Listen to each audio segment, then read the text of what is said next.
Who is it? Delivery. A delivery for what? It's a big bag of money.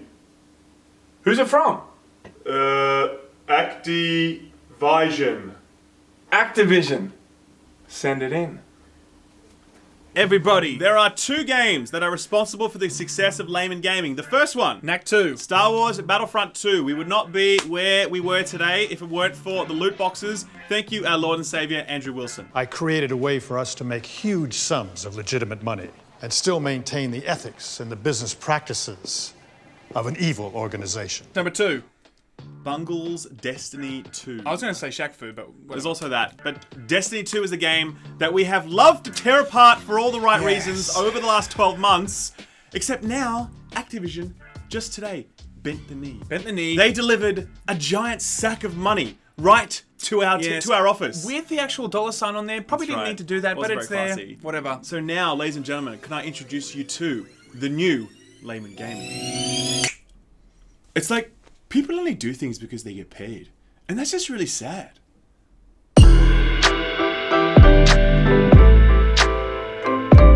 So, guys, I was I actually told Sam he could change back to regular human clothes, by the way. He refused. But I thought, you know what? I look way too sexy in this. He was making sweet love to that controller. Did you was. see it? I'm an adult virgin. Destiny 2 Forsaken. Destiny 2. We have been playing it for the last 3 weeks. What is it, like the 22nd or something now? The Yeah, 21st? I reckon I've got about- And it came out on the... Oh, actually, yeah. I was going to say, I reckon I got about 35 hours, 40 hours into this. You have got a lot more than that I think now. I must My have God. at least 150 to 200 hours, if that math is possible. I've probably played for about 6 to 8 hours a day every day since release. So that math probably doesn't line up. And that's the first thing we'll Anyway. cover is a lot of people were like, why aren't we getting the Forsaken review from Laymen the moment they make a good game? We never hear from you. That's right. Because we wanted to play the game. And we did. want to make sure that we actually play the game We're- fully before we talk about We're it. trying a new thing on YouTube where you actually play a game before you talk about it. Yes. We're going to make a really shit gaming discussion / essay channel, but we might just I make a agree. good review channel if we're lucky. But you know what? There's no legs in the corner, bro. How the fuck can we do that?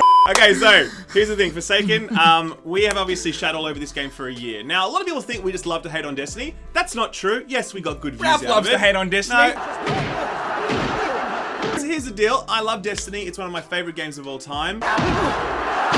Go back and watch my original review of the original Destiny. It's like a 45-minute love letter talking about how much I love Destiny. I'm a huge Destiny fanboy, okay? Plus played all the old other Bungie games, whatever else, okay? Destiny 2 comes along, completely shits the bed in every regard. Yep. I'm always stunned to find people that actually try and defend that product. Even Bungie vacate the field when it comes to defending their own game, and they're like, yep, this game, Forsaken, is basically in response to all the criticisms that we've been getting so far. Yep. So, we've been playing it. Sam, tell us, high level, what do you think of Forsaken? Okay, well- Foreskin. Here we go. Destiny 2 Foreskin. I am the type of player that finished Destiny 2, came back to it ever so often. Of course, it was just a complete shamble. Just put it down. I was just like, fuck this. I've come back to Forsaken, right? I am extremely pleasantly surprised on a number of levels. Now, the first thing that I think a lot of people will experience when they're playing the campaign is there's actually something to latch onto. Like before, you didn't give a fuck about this white Darth Vader looking dude, right? You didn't give a shit about him. He literally looked like Darth Vader. Whitewashed Darth Vader. Whitewashed Darth Vader. Or one of the giant grunts from Yeah. from Halo. But with this one, originally I was like, why are they doing the story like this? Why are they killing off Cade? He's the most charismatic character they have. The more I thought about it, I was like, hang on. The only way to give us an emotional hit right now from this story is to make it about the most charismatic character they've got. It has to be about Cade. And if it means that they've got to kill him off for now, they probably just need to reboot him. He is a computer. He's just doing an update. I'm sure he'll be back. It really gave people a sense of like, there's like an emotional heartstring that's getting strung in this compared to the other one, the first campaign that you saw in Vanilla Destiny 2. There was nothing there for you to care about. Yeah, Cade is the heart and soul of Destiny, and when you kill him off, it's a big statement. Now, the thing about Destiny 2 was very silly. It had dumb humor, way too many jokes. It was like It's like a Laymen It was like episode. those. It was like a It's Laymen like episode. a Laymen It was like episode. a bad Marvel movie, or it Yeah. was like the anti-DC movie. You know, like no, it's just no jokes at all in DC Yeah. movies. Fuck Batman. Oh, terrible. Just terrible. You know, they seem to get worse every year. So Destiny 2 was just trying to be too funny. Yeah. This one is the exact opposite. It's really going for a much darker, more serious tone. It taps into Destiny's lore, and it does a very good job of delivering on that lore as well. Yep. The narrative is very simple. It's like, Cade is dead, Go and avenge Cade. Yep. Oh, by the way, there's also some other shit going on in the background with the lore and the raid and all that sort of stuff. All three of these things, though, land extremely well. They do. And from a narrative perspective, it's actually the tightest narrative that we've seen from Destiny since the Taken King. I agree with that. I will say, though, it's not perfect, especially when you get, no spoilers, of course, but when you get to the end of that campaign, you are disappointed to see that the very thing that you've been trying to kind of achieve, it changes kind of out of nowhere. It's like Final Fantasy VIII, No, you're giving away too much. No spoilers. Okay, no spoilers. I know what you're going to say. Stop. You know what I'm saying? Yes. Yeah, okay. Anyway, my point is that the ending kind of sucks. The ending kind of sucks. So, the narrative is strong. I would say, though, that the campaign's actually about 12 to 15 hours as well, and it's quite pleasant to play through it. If you're the kind of person that buys a game like Destiny just for the campaign, you're weird. But if you are one of those people, then you're actually going to enjoy this. Yeah, right? 100%. It's actually enjoyable. So, beyond that, though, we start getting to the end game, and that's where the game has undergone the biggest set of changes. Pretty much every part of Destiny 2 has now been changed, and pretty much all of it is a good news story. Sure. Okay. First of all, your character is now more fun to play. Yep. Before, all of your abilities were nerfed. They were on long cooldowns. You couldn't use shotguns and sniper rifles in your secondary slot. You could only use 2 primaries. That's all been fixed now. I was gonna say, you definitely feel more powerful, You do. and you definitely feel like you can look. You can look to the corner of your HUD. You're like, oh, cool, I've got my grenade again, or I've got my abilities or my supers up again. And Beautiful. the new supers as well. Yeah, and the They're new quite supers, cool. you definitely feel like, the abilities that have actually been given to you, you can fucking use more than like every 5 or 10 minutes or some shit. You do need to unlock additional supers over time, and the process for unlocking them is quite hard and also unknown for your third super. But I personally really like that because it gives you a long grind to look forward to. I appreciate that. I know some people really hate that. And you definitely want that because you don't want to be playing 40, 50, 60, 200 hours of a game and not, have a feeling of pride and accomplishment. But no, but you really want to feel like you are doing something that still matters 100 hours in, or 150 or 200 hours in. Yeah. So if those are the things that they're putting in, I don't mind that at all. Secondly, items. Now, items in Destiny 2 sucked. First of all, the exotics were really kind of just bland and nerfed and not interesting, and you wouldn't want to chase them. They've buffed a number of exotics. They've added a whole bunch of new ones as well. They are awesome, and they're also much harder to get. Destiny 2 threw like every exotic at you immediately. Within the first 2 weeks, you had like everything, and you're like, I'm done. Yeah. Not like that here. I've had like 2 exotic drops the whole time I've been playing. If you're streaming on Twitch, you just get Twitch luck for some reason. I've been Streamer getting luck. exotics and shit. That's right. Ralph's like, why did you get that fucking item? I'm like, I don't know, whatever. No, but I hear you. I totally hear you. The other thing as well is random rolls. So they removed random rolls in Destiny 2. That was boring because now once you got the better Devil's Hand Cannon, you had the better Devil's Hand Cannon, it could never be any better, you didn't care. Now they brought those back. The loot grind is back. You are grinding for God roll gear. You actually care when stuff drops. It can be an upgrade for you. I think as well, so you've got items that are good now, and you've actually got a path to earning them. The thing about Destiny 2 is there was nothing to do at all. Like, you'd log on for 4 hours and you were done. Yep. Destiny 2 Forsaken, there is so much to do. It's ridiculous. That's so true. Every time, oh man, every time I'm jumping, I'm like, fuck, all these bounties, all this stuff at the Crucible. Like, it's just everywhere you look, you're like, okay, I can talk to that guy and get that, and I can literally spend half my day doing those particular kind of quests. It's actually impossible now to do everything that Destiny asks you to do in one day. Like in terms of all the bounties and all your weekly resets, it's impossible to do all of those in one day unless you are a serious no-lifer and you play for like 20 hours a day, no sleep, no messing about. Just like, it's crazy the amount of shit that's coming at you, and all of it is really rewarding. Like they've got a good progression curve that keeps the loot flowing, keeps the upgrades coming at a reasonable level. Masterwork cores, people who know what I'm talking about know how much they suck. Being able to infuse your weapons up, that system is broken right now. You can't do it. It's too expensive because it requires masterwork cores. But every other aspect of the progression economy is actually just kind of like fixed now, and it works really, really well. That's the PvE side of the game.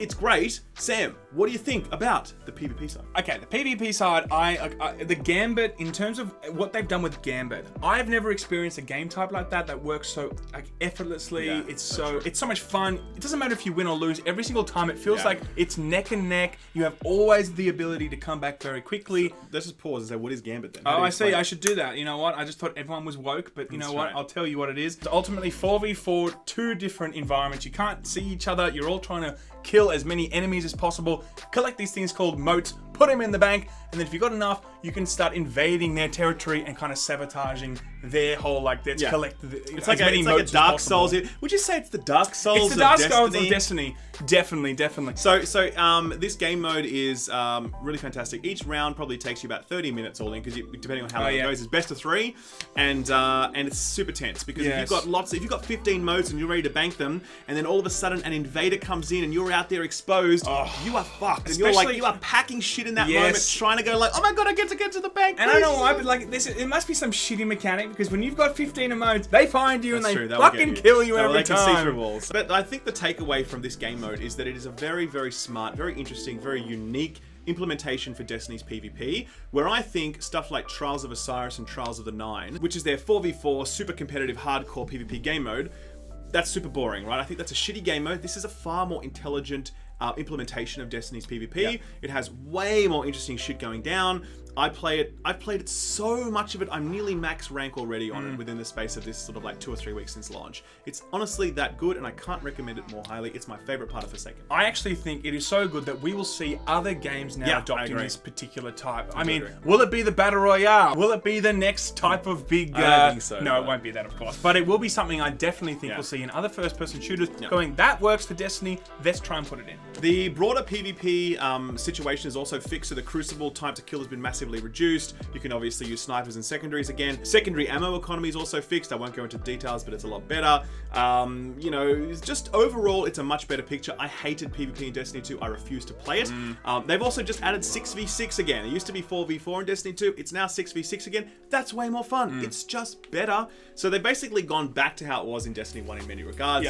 With the PvP included. Now, the end game stuff, the raid. What do you think of the raid, Sam? I think the raid was fantastic, especially because I haven't done it yet. And that's that's part of what I actually like. That you have to really grind. I have at least 2-3 weeks ahead of me before I can even think about doing that raid. You've got like 6 weeks. I've probably got 6 to 8 months. Way you play. 6 to 8 months, everyone. No, but it's good to see that, because a lot of people do want, as I said, put 200-300 hours into this game. It's going to be now stuff that they can work towards. Yeah, totally. I mean, it seems like in vanilla, you could literally just finish this, put it down, and you never really had to return to it because there was no reason to put those extra hours in. You mean Destiny 2, not vanilla? Sorry, I mean Destiny 2 vanilla, of course. Yeah. So the raid and the Dreaming City is the end game area that they've added. It's a beautiful area. It's full of secrets. It's got this really fascinating design ethos where the entire thing is built on secrets. Like almost nothing is made clear to you, and you need to figure it out. You need to talk to other players to figure things out. It's really smart. It's really beautiful. It's a real standout zone, and it's one of like Bungie's best sort of designed concepts and best implemented concepts that they've come up with.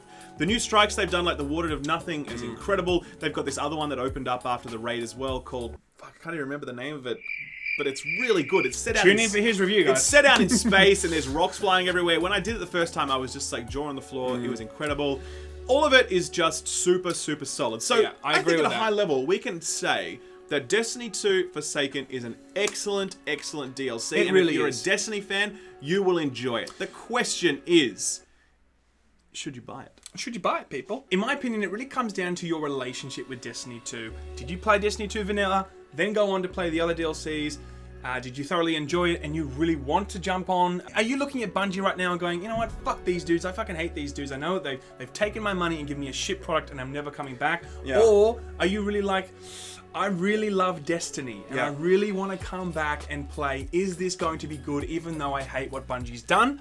I would have to say, yes, it is certainly worth coming back, but it comes with a price tag. If you've only got the vanilla Destiny 2, you have to buy the 2 DLCs. And the funny thing is, here's the story, right? Sam did that. Sam got a copy of Forsaken, had vanilla Destiny, couldn't apply the code, had to go back and then buy the 2 DLCs, Warmind and Osiris, okay? Once he did that, he then loaded up his character, and there's a level booster that applies to your account when you boost up whatever character that you want, so it's ready to play Forsaken straight away. And you get a specific warning when you do that to say, by the way, if you boost this character, you will not be able to play Warmind or Osiris. So it literally makes you skip the thing you just purchased. It forces you, I mean, like, I was stunned with it. We were just like, what? So the bullshit does not end with Forsaken. When it comes to Bungie's bullshit, it still continues, and that disappoints me, right? And I guess this is the moral conundrum. It's possible to love Destiny, as I do, but really hate Bungie's bullshit when it comes to their monetization of their game, which I do. And so I feel that anyone that wants to boycott this product is justified. Anyone that wants to buy it because they love Destiny is also justified. Yes, you know. but I think that's it. I think the important thing there is, if you are wanting to jump back on Destiny, you're really asking, is this now fixed? Yeah. Taken king from what? Yeah. I would say that my experience from Destiny 2 Vanilla compared to Forsaken has been vastly different. Yeah. It's a good game now. It's a good game. Ultimately, yes. Yeah. When I finished Destiny 2, I'm just like, okay, I'll finish this. Cool. I played a bit more and I put it down. Haven't thought of it. Literally every day, I'm like, I'm going to be playing some Destiny. Like, I literally am very excited to jump back on now. If you had launched this as your sequel, it would be a very different story for Destiny, and Bungie would be in a very different studio now in our minds. Yep. You know, like this is a proper sequel to this game. I have a review up on my channel as well called that. It's actually called We Finally Have a Real Sequel, and it basically says what we've just said, but over an hour. Yeah, with so, some metaphors thrown you know in, what? and some no memes actually, no memes. Editing memes here. versus metaphors. Don't That's worry what about we the do. metaphors, okay? Eminem. Anyway, the point is, Destiny 2. It's a good game. Fantastic. Whether or not you want to buy it's up to you. I think Activision and Bungie have pulled some really shitty, shonky shit when it comes to the money side of things. Yep. But unquestionably, Bungie have made a good video game here. And if you're a fan that wants to jump into it and you pay that money, I don't think you're going to feel ripped off by this expansion if you are a real Destiny fan. Yep. If you're not a Destiny fan, this isn't going to change your mind. It's the same old Destiny. It's just a better version. That is it today, but we are looking forward to, of course, the next Destiny DLC. We're a little bit disappointed that it was so good. You know, we just love when it's terrible. It just lets us grow the channel and make great memes. So, Destiny, if you could, next DLC, make it really shit. We really appreciate that. Thanks, Bungie. Delivery. For who? For who? Oh, sorry. Fine. Line. Delivery. What is it? Oh, is it the line? Sorry. God.